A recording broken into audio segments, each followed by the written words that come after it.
Well, we're going to start with Geralene Valentine and Jay Misencik, and these two put together the most elegant book. I'm going to let you talk about it, you guys, because you did it, and it's just come out, and it's on the generally it's on the Poli Theater and the Majestic Theaters of Bridgeport Main Street, and it's gorgeous. That's all I can say, and I'm so proud of you. So let's talk about the book for a while and tell people, what made you want to do it. Well, I know that you've been taking photographs there for years, and I saw them in museums. That's how I first met you. I saw the photographs, but it's dilapidated a lot since when you took the original photographs, right? So Yes, but that's because it dates back to 1989 when we started to go into the theaters. Back then, we were working on a project on Main Street. In our downtime, when we had our commercial studio, a little slow time, we would walk the streets and figure out what are some great projects we can accomplish. And we ended up photographing many occupations on Bridgeport's Main Street. And we ran into Barbara Zaneski, who at that time was operating a Joy Center Ministries, Joy Center daycare, and they also had some ministry services in the evenings. But we stumbled upon her and asked her to be a part of our Main Street project, and she agreed, and she asked us to come in and look at the theaters, and then from then on it was just awesome. We just got sidetracked with the beauty inside the theater, so it was I as dark remember as it was. when you were doing that Main Street and you were talking to all the people who had these individual mom and pop stores. Yes. Yeah. And that's when I came into the picture because you did a calendar. Yes, we did. One? 1993. Did you we just put the do calendar one? up. Just the one, yeah. And Actually, the year later, we did a calendar of portraits for the Merton House. At that time, it was already more than a soup kitchen back in 1994, but the Merton House has grown and does a whole lot more today than it used to.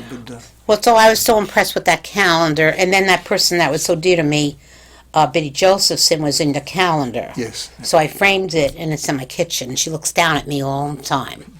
And that's what I first realized what you were trying to do is whatever you could to make Bridgeport up, so people would see it in the best light. That's the way we thought about the Main Street, the portraits we did on Main Street. We wanted to show Bridgeport for what we thought it was through the people that were in Bridgeport, not just an old building.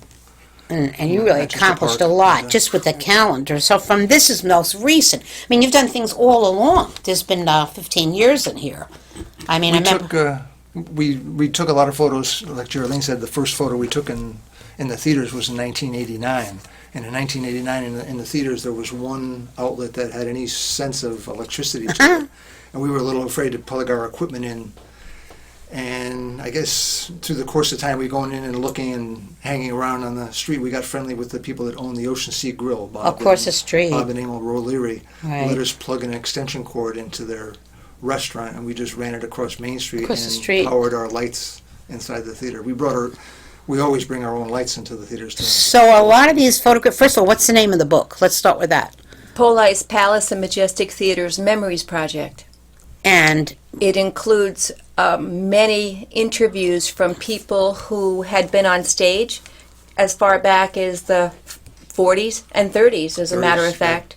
There's one gentleman in there who was born the same year that the theaters opened, and at the age of 7, he was tap dancing on stage with his sister in the Majestic Theater as up front. I guess it was like a crowd pleaser to try to get audiences to come in to the shows. so when did those theaters open? 1922.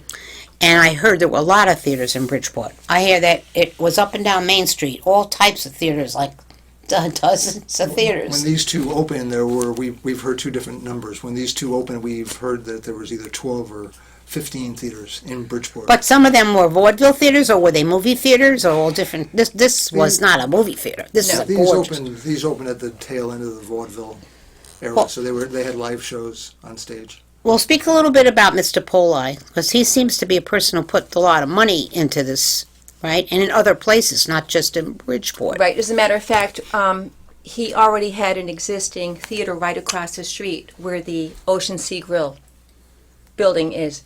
And he had sent one of his managers out to take a look around the city of Bridgeport to see where there was going to be like an ideal place for him to open up another theater better than the one that he already had in existence. And it just so happened that it was right across the street where the Palace and Majestic. So did he own both of them? Yes. And Yes. so why did they have two? I have that question. Why did they have two of these elaborate theaters? I was sitting here wanting to bring that up. We don't know. If anybody listening wants to call in or contact us and tell us So no one why knows. a person would build two theaters that are maybe 15 feet apart. How many people seat in the, and they're very large, those, It varies depending on where you get the statistics from, but the larger one, the Is the Palace. Palace, seated 3,900. And the Majestic, we've seen 2,600, depending on what you read. boy, you'd never do that today. I mean, really, we don't have any theaters with that type of seating. Right. They're outdoor, we do, for the concerts and things, but, But you have to realize, too, back Yes. then, in the day, they were running shows and movies and all 24 Hey. hours a day. I lived To back me- then. Not that far back, but I remember. One of the things that Polai wanted to do was make sure that, not necessarily to make money, which he did, but he wanted to keep the theaters open 24 hours a day, especially to catch the third shift workers coming out of work Oh, at they were. 7 o'clock in the morning. They were working in the them- factories and they were coming out, Right. and so they could, wow, I never Totally different type of city, downtown, Main Street. I never lived a time where theaters went 24 hours a day. The only thing that goes 24 Also hours a a day different is- mindset when you, for a person to go to a theater, but especially when movies came in, the movies would just play 24 hours. So people would not pay attention to when the movie started in the newspaper. Really? They would just come in and maybe come in the middle of the movie, sit through until the middle of the movie. So the deal was there was no television, no other distractions prior than radio, so Right. it was much more A need. lot of the people that we met mentioned that one of the biggest reasons they would go to the movies back in you're talking late 30s, 40s already, was to see the news, find out what was going on in Europe, especially at the beginning of World War II. I don't know how old I am. I remember when they had two movies at a time, and then they had a newsreel, and then maybe a comedy. No, a comic. And that was for, I think it was 35 cents. I'm not kidding, but sounds like I'm born in another world. But I want to focus on the book because I heard about it, and it's only been about 3 weeks since I knew it existed. So how long has this book existed?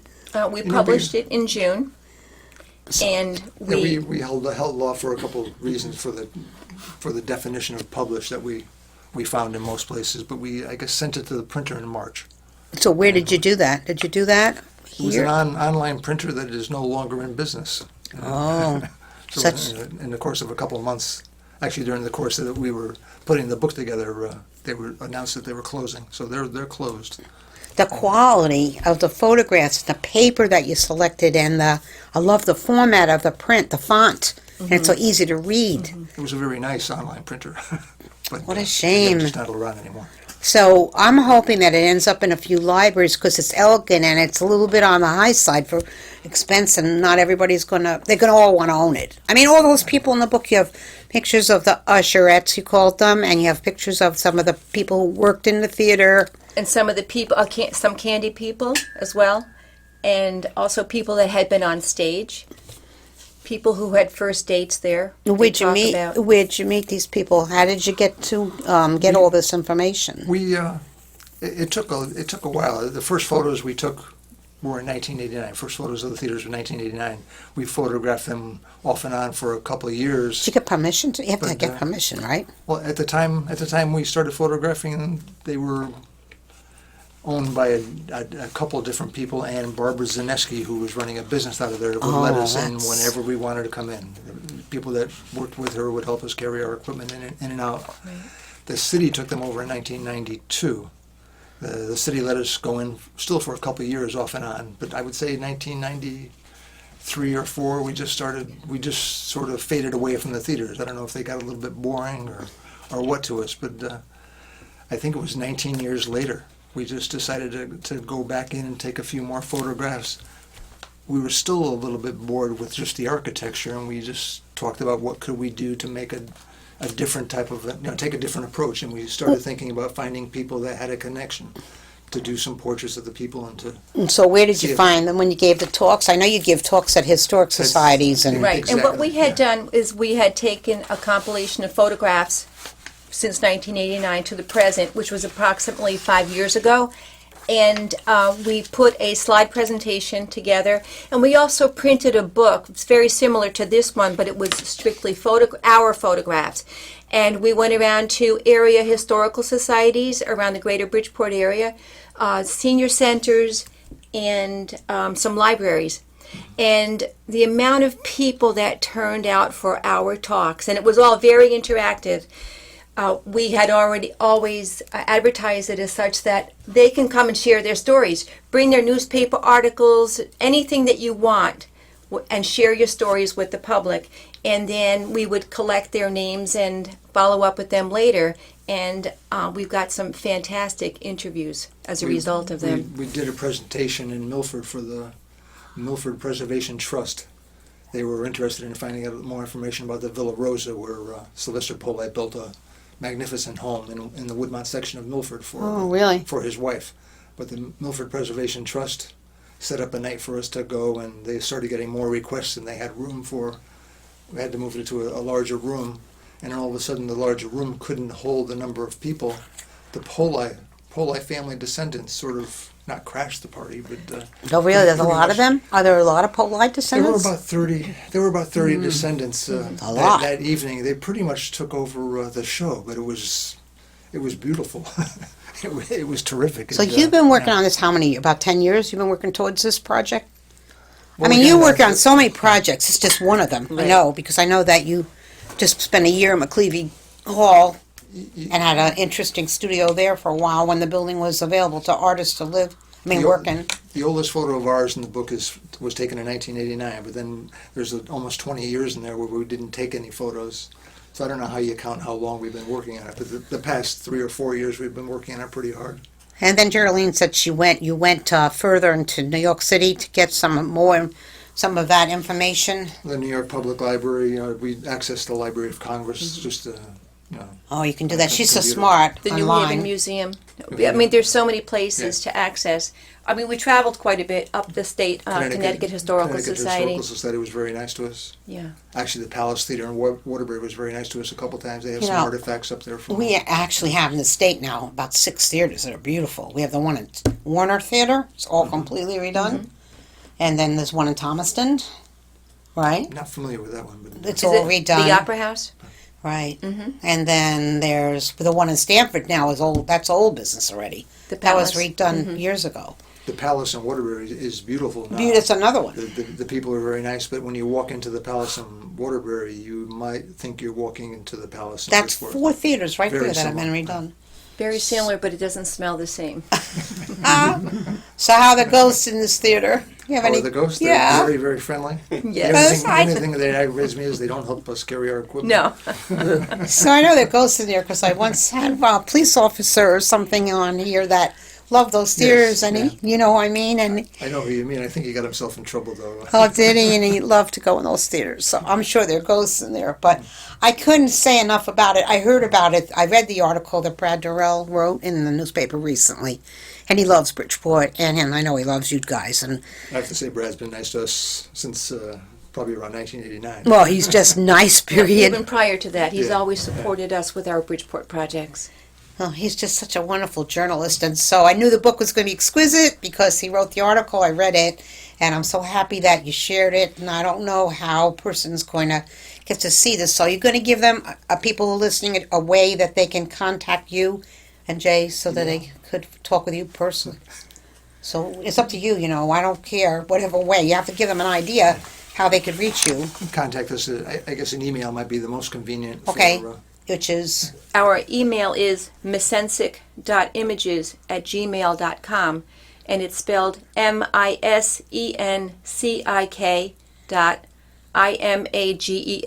misencyk.images@gmail.com.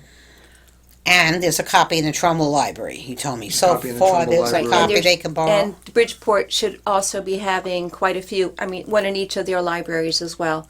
And we've been told recently that Stratford will also have them on the shelf. And you'll It's be just a start. doing more talk. I would imagine if people watch the Connecticut Post and Yes. online in the calendars that are art calendars, that you'll be doing talks about the book, right? Right, this right. fall. Then there should be an article coming out in just a few weeks with the Joe Connecticut Myers Post. talked with us a couple of days ago about writing an article. Oh, for the I hope he Post. does it in the Go section where he gives you the whole page, where he does that. I love We that. didn't ask for a whole page. Well, I hope you do, because he usually does that, the We just asked for whole, the front page. No. just the front page. Well, I want to wish you all the luck. I can't wait to read it. I mean, you gave me the opportunity to just, handle it for 5 minutes. And it's very readable. It's not terribly a large amount of reading. That's what it's something you can read easily in an hour and a half. I think it looks to me like an hour and a half, 2 hours. You can read and look and take it all in and then look at it again and again. And it's something people would really want to hold on to. I think so. And I think the memories that are in here don't just hone in on Bridgeport.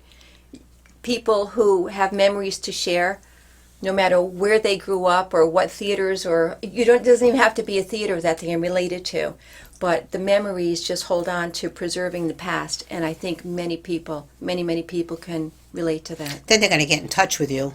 Then you're going to have a sequel. Because they're going to see the book and think I was there when I was We 12. have, Exactly. Already. We have already interviewed, we actually interviewed the last surviving grandchild, is the granddaughter of Sylvester Polley. We interviewed her after the book came out. So Oh, I figured we that. are working on something, but I'm not sure what to call it. Yeah, I figure you'll have to do something further on this So project. we are still looking for more stories, more memories. If anybody, Really? We'd love to have newsreels too. Newsreels or any type of old 8mm films or anything from the past of the theaters, Yeah, inside or out. We're still looking for more stuff to put together. We've had a short video that we've shown at the presentations we have given. all right. We're redoing our video probably for the fourth. Well, the word will time. get out that you're looking for, and then people will tell people, and you'll probably end up with a whole more bunch of material to do another project. And then you can never end it, right? Well, I want to switch right now to 3 other fabulous authors that are here with me. They're all friends of mine. They're all people who have put out in the last, would you say, year and a half, just extraordinary books. And I take my hat off to you, every one of you, because you cannot do a book without focusing. And this is some life to try to, you have to think about it and stay with it. So we have Adger Cowans, who just, Adger's living in Bridgeport, but has nothing to do, his book is his life's photography. And Adger, you've had about 11 reviews in the New York Times. I read a few.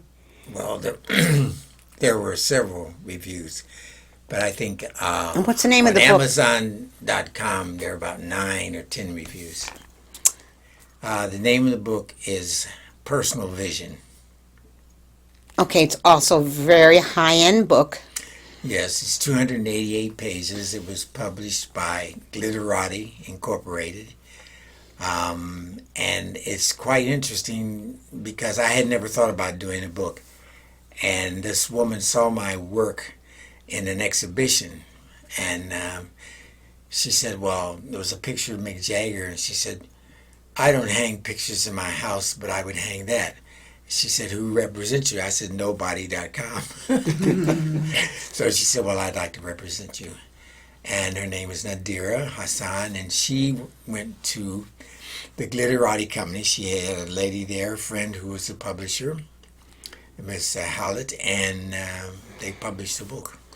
So you have to tell everybody that you worked in the film industry for about 30 years. Yes, this book covers work from 1958, well, actually, before 1954 up to 2013. So it's all my work, documentary style, portrait work, jazz musicians, and also I worked as a still photographer on Hollywood films. The still photographer's job is to take pictures while they're working so they can use them for advertising and publicity. The posters on the outside, and Adger was doing all of that for quite a few years. Yeah, I've done maybe about 30 films. 30 films. The Way We Were, The Eyes of Laura Mars, Dirty Dancing, On Golden Pond, The Cotton Club, Cotton Comes to Harlem, bunch of films. So I worked a lot with most of the major Hollywood stars. So that was his job, was to photograph them. They're on the book. So I love the story you told me where Katharine Hepburn said to you, Michael Jackson was on the set, and she said, am I supposed to know who he is? No, it was a weekend. We had a long weekend, and Jane Fonda who was one of the stars in the movie, flew to California, and when she came back to the set that Monday morning, she had Michael Jackson with her. So she comes on the set and she says, "Catherine, I would like for you to meet Michael Jackson." And she says, "Hello, how are you?" And she said, "Well, are you famous?" And about 8 people on the set at the same time said, "That's Michael Jackson." She said, "Well, I guess you are." So, and I mean, this book that Adger's done has been, I'm not kidding you, reviewed in many places, and then you asked some of us if we would write some comments to Amazon, because isn't that what people do? Yeah, and I read Amazon.com. some of the comments that some of the people wrote about your book, and they were academic people, like university professors, and I thought, there is no way I can write anything about this book and compete with these people. Their language was so beautiful, so there's a lot out. Right from the heart. So how do people find out how to come in contact with your book? You can get it book? on Amazon.com, or you can get it directly from the publisher, Glitterati.com. Yeah, but can they reach you in Bridgeport? Because you live in Well, yeah, the city. I live here in Bridgeport. I live in the Reed's Art Building, which is at the corner of at the corner of John Street and Broad. So do you want to let them know an email or anything, or you want to leave it open-ended that they just get to Amazon? Yeah, Amazon, and then they can reach me there. My number is 917-331-3558. Hope you got that, because I'm going to leave that out there. I just want to say this year that Adger has 2 pieces permanently installed in the new museum on the Mall, Washington, D.C., in the Museum of African American and Cultural and Museum. that really speaks to the credibility of his work, and congratulations, Adger, on this beautiful book. And because we have to move on, because we're always dealing with time, I have next to Adger, my dearest friend Joseph Kochiss, who has produced a magnificent piece of work that really has to get out there to the world. So, Joe, you should take over from me, because you spent 10 years of your life researching this beautiful book. It's exquisite. It's not your first book, so I know you know what you were doing. Tell people about it. Actually, I spent 20 years. 20 years? Yes, but in the meantime, it wasn't constant, because there was illness in the family, and I was a teacher, and I wrote plays for the children and musicals for the children, 6 of which were produced, published, and I became interested in the character that the book that I just finished. It's Teresa, and it's called A Companion to Saint Teresa of Lisieux, Her Life and Work, and the People and Places in Her Story. She was a nun who died at the age of 24 in France, and she was in the convent for about 9 years. She died of tuberculosis, which was quite rampant in those days. And so this is really, like, as the title says, a companion. It's more like almost like an encyclopedia, because I don't dwell, however, basically with her spirituality. I deal basically with her as a human being, and I get into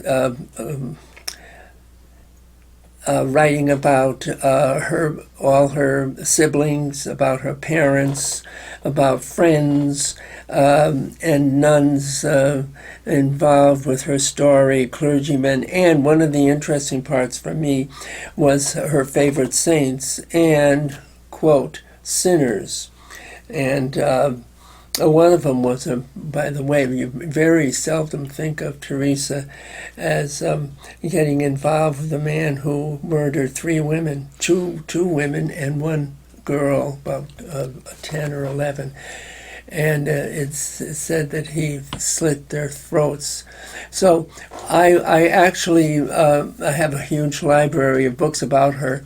And also, I went to, I've been to Europe many times, but 6 of the times I went to the places where Teresa lived. Teresa Martin was her actual family name, Martin. And I went to all the places that she went to on a trip to Rome with her father and sister. So that, and I became very friendly with the nun who was in charge of the archives at the convent where she lived and died.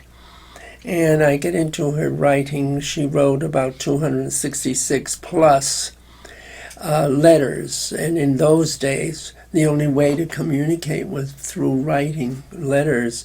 And she's written 62 poems, 21 prayers, and 8 plays, which were performed at her in her convent.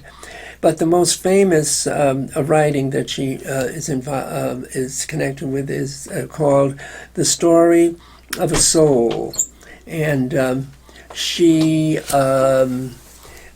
that is what made her popular. After her death, her sisters, who were in the convent at the time, kind of spread information about her, and she became very, very popular in Europe, and her fame spread all the way around the world.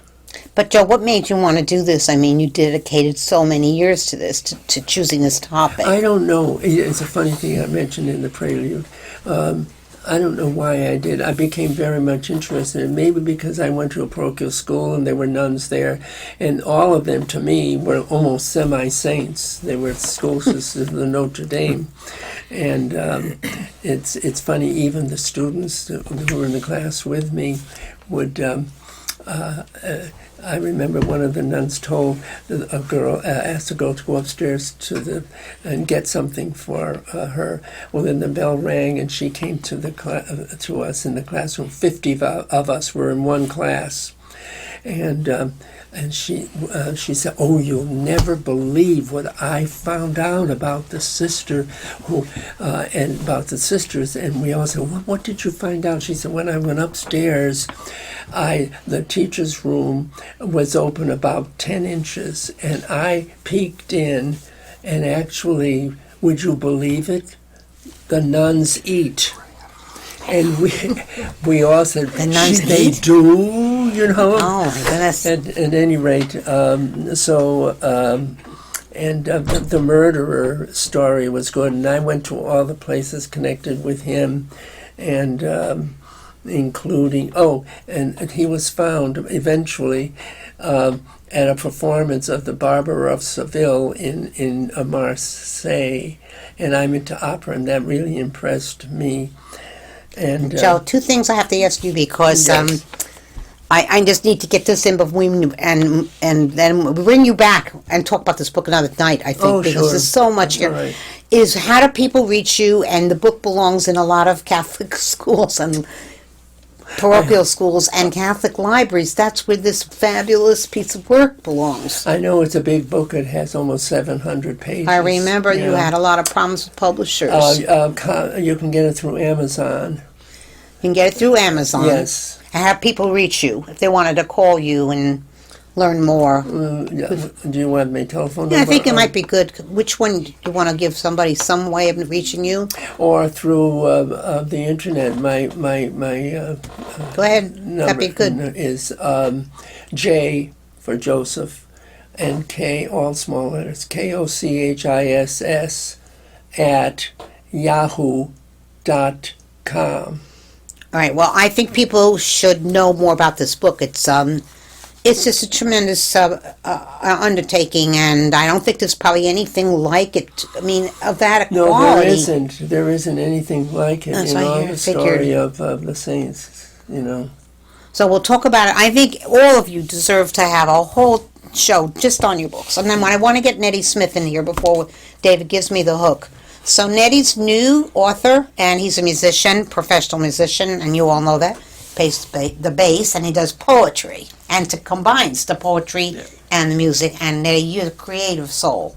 So tell us about your first book that just came out. A small town girl, Valerie Palmieri's small town girl, had a desire when dreams and hope become a passion, there will be consequences.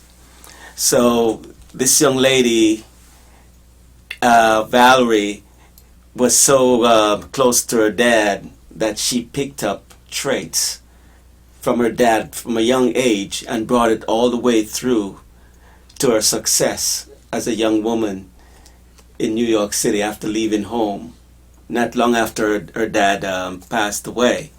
So by her becoming who she became, I think the message from this book to young ladies, young girls that are growing up, to read this book is to have a sense of knowing who you are at an early age and move forward. Don't turn back. If you have a desire to go forward, keep going and looking straight at what you're going through, because everything else is noise. So that's the message, a small message from Valerie Palmieri, who is the main character. And the music... Oh, the music, you have to tell me you The wrote book the music. really started out of a music project. I didn't start out writing a novel. I started out on a music project. But the music project now began to grow larger and larger into prose. And the lyrics was no longer lyrics. It became paragraphs of words. And I had to stop the music project until the book was finished. So now Neddy never wrote a book before, so you joined a book club or Yes. he always seeks out helpful groups and takes it and focuses it. It's a wonderful trait that you have. And how do people reach you? Because this just happened and you've been doing library talks about Library it. talks, yeah. Neddy, Neddy at nedjean.com. You better spell that out. NEDGJEAN.com. So you can get in touch with Neddy, and he'll come to all of you people are available for library talks. Really? Oh, yeah. And sell their books. So thank you so much. I just wish we could just concentrate on each book individually. There's such wonderful projects. Thanks It's to you, Dolly. exciting. Thank you, It's so exciting Thank you, to see Dolly. this. Get out of